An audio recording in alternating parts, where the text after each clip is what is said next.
It's that time again, time to master another barbecue recipe that you can show off at your next game day watch party. And today, a local athlete shares tips that he learned over 5,000 miles away. Let's see what we're cooking up on Game Day Grilling.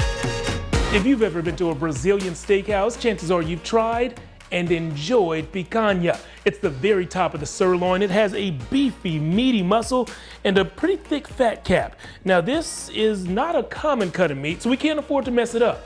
The stakes are just too high. Austin FC's Felipe Martins was born and raised in Brazil. He's done this a time or two. He gives us step one to making a great picanha. The fresher, the better. You know, I look for when it was cut, or actually buy the big piece and you cut yourself the way you like.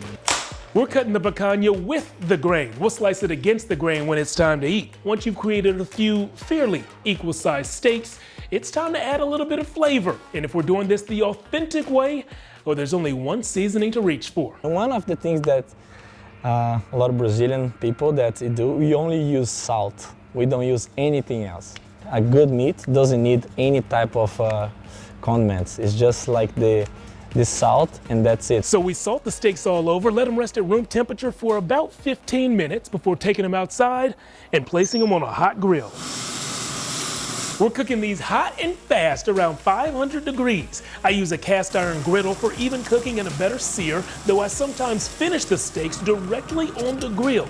Now, if you like yours cooked medium like I do, pull them off around 138 degrees internal temperature. Then comes a step that I'll admit was new to me. And after you cook, you actually kind of like tap the meat, so the excess of salt that didn't went to the meat, you take them out. I guess I'll do anything to make sure this picanha isn't just meaty ochre, and that includes giving it a little tap. After the cooking, the tapping, and the slicing comes my favorite part. Time to give these steaks a little taste.